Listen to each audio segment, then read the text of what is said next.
Oh, so fabulous. Hi guys, welcome back to the channel once again. It's your girl Dumebi. If this is your first time coming across my channel, I do hope you decide to subscribe, and if you are a returning subscriber, you guys know that I love you. It's so good to have you here. Welcome back. So my usual disclaimer, this video is strictly for educational purposes. Please do not go searching out the people that I talk about in this video. Don't send them any form of hate comments, threats, or violence. This channel does not support any of that. So today's video is something that got me sober. Like, I'm in a reflective mode, and it's a couple of videos that is made by this man. I think he's an ex-convict, and his page is basically dedicated to, you know, fighting to make things better for people in prison, and speaking up about his experience in prison, and speaking up about his experience with Black prisoners, and, you know, how it changed the way he views things about the American justice system, and, you know, everything basically. So you know what, let me just go right ahead and play his videos. So a lot of people are asking exactly what is it that I saw? What truth did I see that made me change my perspective on our criminal justice system? And this is how it goes. So a person of color in the United States during the Jim Crow era faced disenfranchisement, second-class citizenship, barriers to voting, barriers to education, barriers to employment, and barriers to housing. Then in the United States, we passed the 1964 Civil Rights Act, the 1965 Voting Rights Act, that said that we can no longer do this, discriminate based on skin color. 21, what is the only label that we can legally discriminate against, that we can legally disenfranchise, relegate to second-class citizenship, have barriers to voting, barriers to education, barriers to employment, barriers to housing? If you guessed right, in 2021, convicted felons are the only people we are allowed to legally disenfranchise. Now, do you believe it's a coincidence that 1 in 3 African American males now carry this label of convicted felon, as opposed to 1 in 17 white males that carry this label of convicted felon to legally be disenfranchised? If you answered yes to that question, let's look at what's happened between the Jim Crow era and 2021. We've had a 700% increase in our United States prison population. We've gone from 300,000 inmates in 1970 to 1.8 million today, and as high as 2.3 million. So in spite of crime rate dropping, our prison population skyrocketed. And it was because we had the law and order agenda. And the law and order agenda increased police spending but decreased our education funding. And by doing so, we created the school to prison pipeline. We also created the war on drugs, which we now know is a war on people. In 1986, we passed the Anti-Drug Abuse Act, which differentiated between powder cocaine and hard cocaine, which we now know disproportionately impacted people of color. We also had the 94 crime bill with the Truth in Sentencing Act, which led to higher incarceration rates and harsher sentences for people of color. And once I saw all this, my perspective changed, because I know that Jim Crow era never ended. Racism never ended. It just evolved into what we now have as the new Jim Crow, modern day slavery. So a lot of people ask me what changed my perspective, and I've shared this story before, but I will share it again. While in prison, I met a man by the name of Rashawn Clark. Rashawn and I came from the same town, but we had two completely different upbringings. I was a white Christian conservative, and he was a Black Muslim liberal. Rashawn was sentenced to 20 years in prison at the age of 16 for one felony crime. He was the least culpable, he was the youngest, and nobody got hurt. I, on the other hand, had been to prison twice for a total of 10 years, and I have a total of 14 felonies. We were both sentenced out of the same judicial circuit, yet he got 20 years, and I was able to go to prison and go home twice before he can even get out for the first time as a juvenile. Now, while we were in prison, Rashawn was placed on a DOT work squad in which he got to go out into the community and work. Now, typically in prison, inmates think this is a good thing. They get to go out the gate, they get to see the free world, they get to see civilian people. It essentially gives them time away from prison. It's almost like not being in prison while you're out at work. However, Rashawn saw it differently. In prison, one of the worst infractions you can get is a refusal to work. They can put you in confinement for 60 days and take all of your gain time. When Rashawn was placed on this work squad, he came back to the dorm and he told me, "I'm going to confinement." I was like, what do you mean you're going to confinement? You got placed on a great job. You get to go out the gate. You get to be away from prison. Like, why would you go to confinement? Why would you refuse to work? And he proceeded to tell me it goes against everything I stand for. He said it's slave labor. He went on to tell me about the 13th Amendment, the abolishment of slavery except when punishable by a crime. Rashawn told me that prison work squads have become modern day slavery. He went on to tell me that police target poor black communities, put them in jail, and make them work for free. Then I researched and learned so much more. During the Jim Crow era, black people were relegated to second-class citizenship, disenfranchised from voting, barriers to housing, barriers to employment, barriers to education. 1964, we passed the Civil Rights Act. 1965, we passed the Voting Rights Act, essentially making it illegal to discriminate based on race. Well, in 2023, the only people that you can still legally discriminate against are convicted felons. You can relegate to second-class citizenship. You can create barriers to housing, barriers to voting, barriers to education, and barriers to employment. Now, do you think it's coincidence that in 2023, 1 in 3 black males carry the convicted felon label as opposed to 1 in 17 white males? And since the end of the Jim Crow era to 2023, we've had a 700% increase in our prison population. We militarized our police, we decreased school funding, creating the school to prison pipeline. We created a war on drugs. And by seeing this, I saw that our criminal justice system is the epicenter of systemic racism in America. White people in Florida prison aren't forced to join a gang or run with their race. There's no fear that I need to join a gang out of protection. I'm 6'3", 220, athletic. Like, I had zero fear when it came to that. In fact, I didn't join a gang because I had to. I joined a gang because I was holding on to a set of beliefs, a set of politics that I now know were the politics of white supremacy, that I was ignorant. And with the whitewashing of history, I felt like our nation was under attack. You got to figure that when I was in prison, it was at the time that Donald Trump came into power as president in the United States. And he emboldened people like me to say the quiet part out loud. See, everything I've been holding on to on the inside, I started to speak loudly to people because I really believed in a system that was designed to oppress. I was holding on to this system that didn't care about me. It didn't care about you. It didn't care about black people, Spanish people, Asian people, people in general. All it cared about was preserving the old way of life and profiting off every single one of us. I'm going to share a story about one of the times that I really recognized privilege in my life. So this last time that I went to prison, I shared with you guys that I went to prison for 7 years for a burglary at my parents' house that was due to drug addiction. Well, the state kept trying to offer me 15 years. Every time I went before my attorney, I was like, come on, man, I'm not taking 15 years for a burglary at my parents' house. This is insane. It's drug addiction. Like, that's excessive. But what I would also keep saying is, come on, man, I graduated college. I played professional baseball. I was working.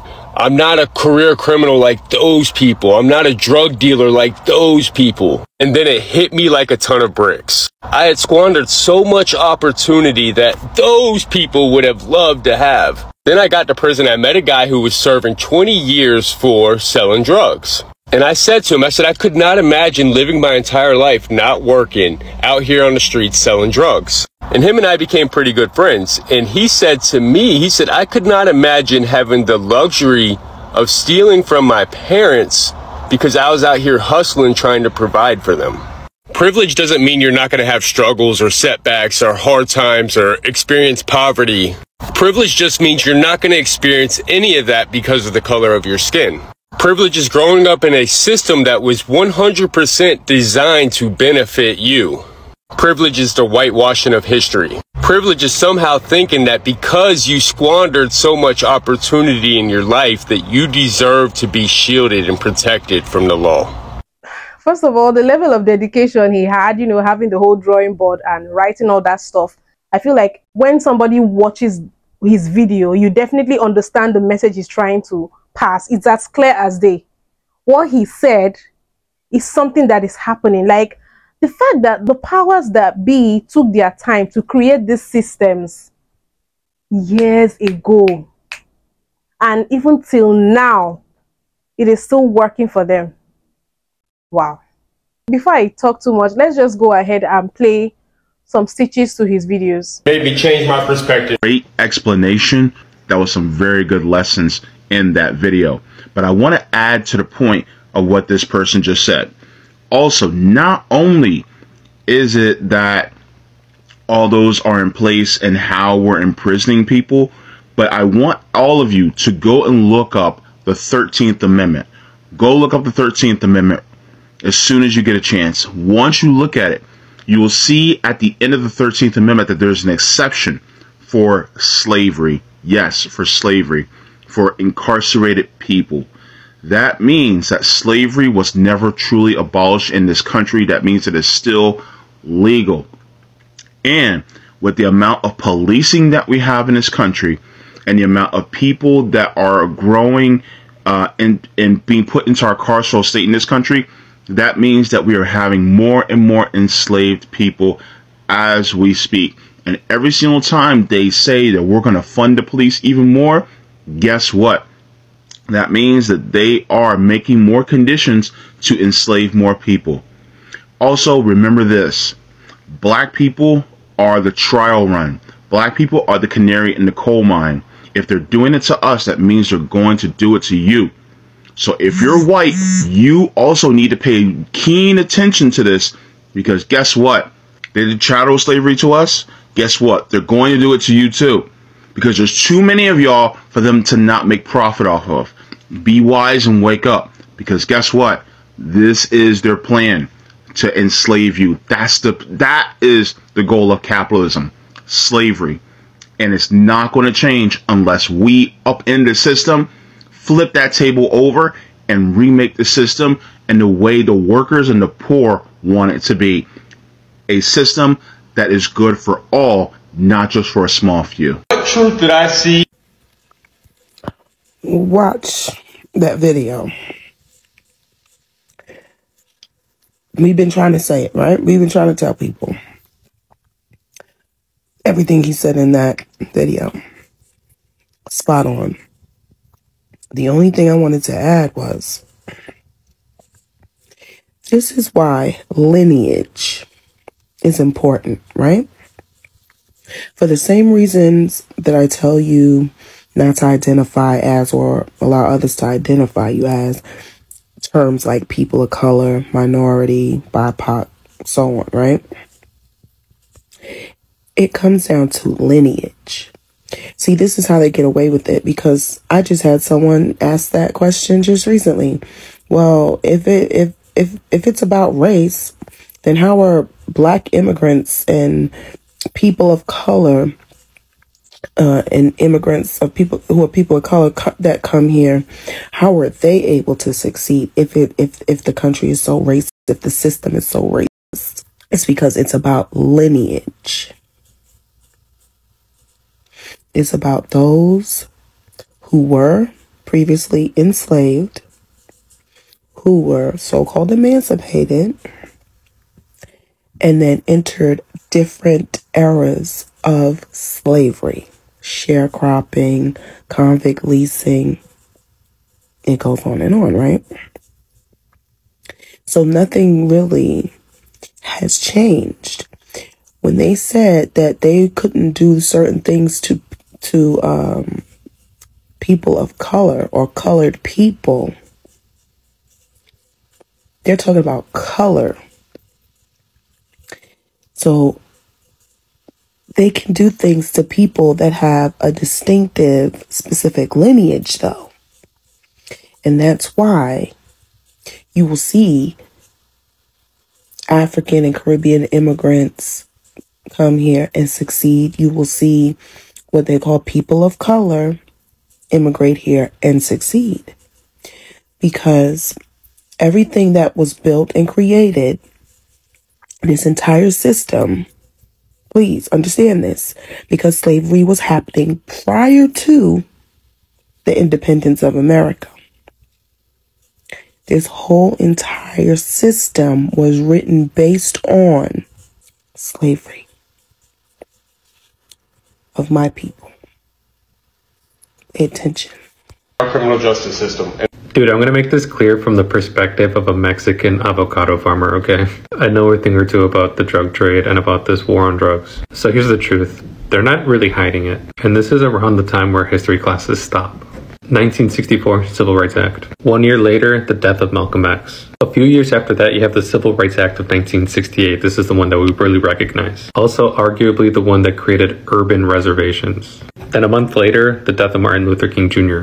The next presidency immediately rolls around no different than how Donald Trump was suddenly summoned after Obama. President Nixon and the Southern Strategy. President Nixon wins and the war on drugs begins in 1971. Before that, there were other policies. For example, the Bank Secrecy Act was a modern foundation for the global financial system, but it was a monitoring system and it was a trust-based system, and guess who's trusted the least? So guess who has least access to housing, least access to credit, least access to fair loans?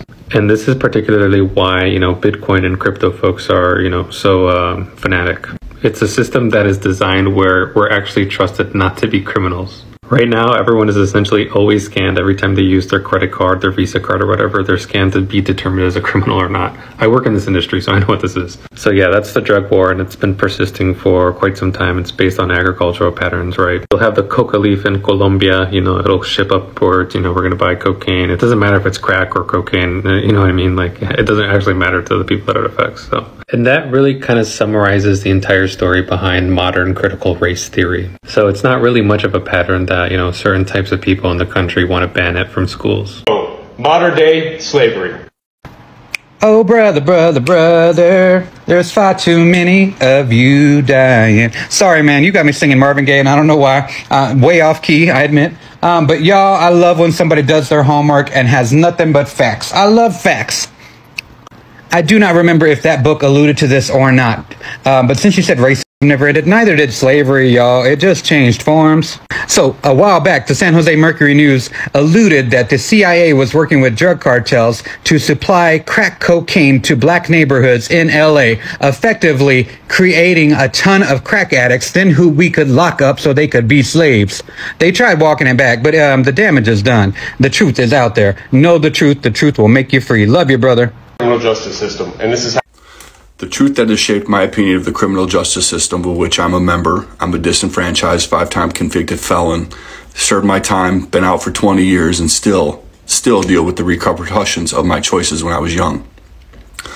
But I think it's hard, if not impossible, to have this conversation without mentioning that the fatherless rate for incarcerated individuals is 85%, the single biggest indicator of whether a child will end up committing suicide, being homeless, running away, be in active addiction, or end up in the criminal justice system is being from a fatherless home.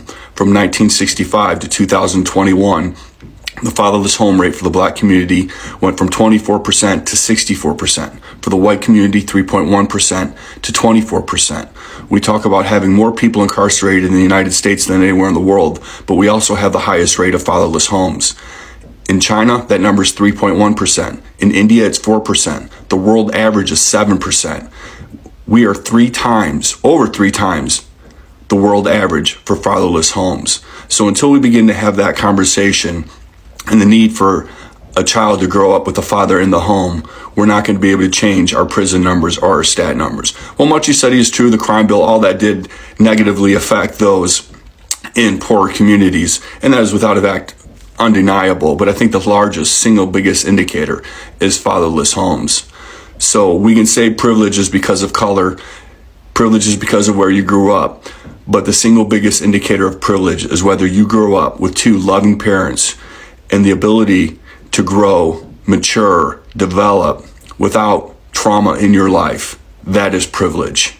Having someone love you, feeling safe in your environment, those are the biggest indicators of whether or not a child is going to end up in our criminal justice system, not skin color. It comes down to parents, love, nurture, support, encouragement.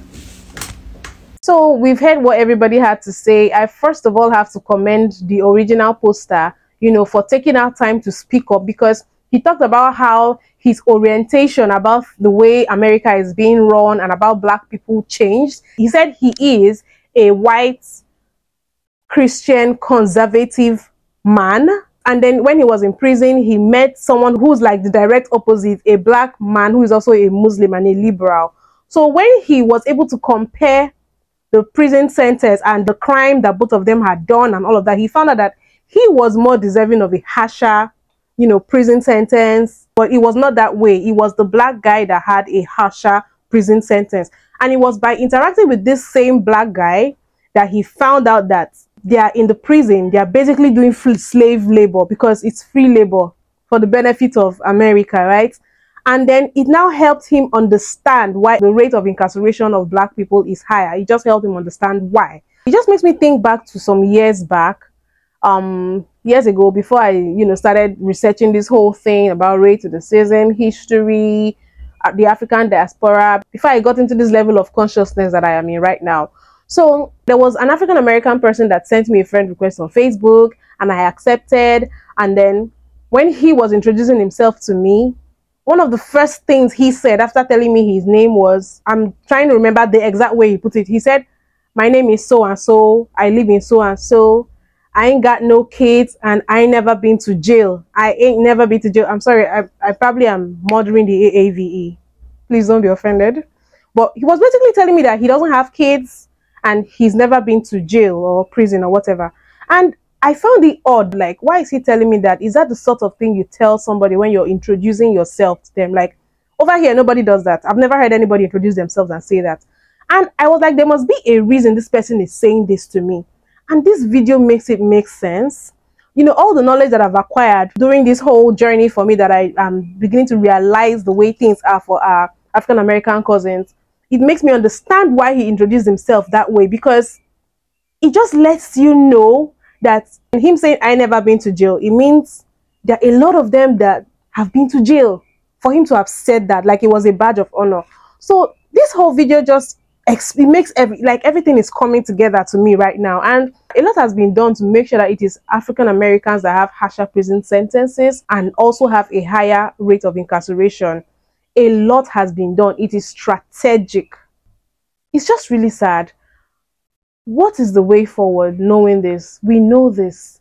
We know. I just feel like, being that this is the harsh reality that African Americans are faced with, the question should be how to get a lot of people out of poverty and low income, situations.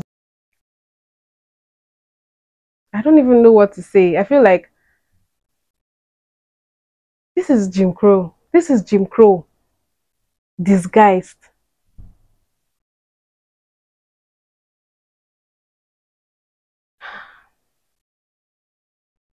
Anyway, you guys just let me know what you think. Knowing this information, that that 1 in 3, from the statistics that man said in that video, he said 1 in 3 black men has been convicted.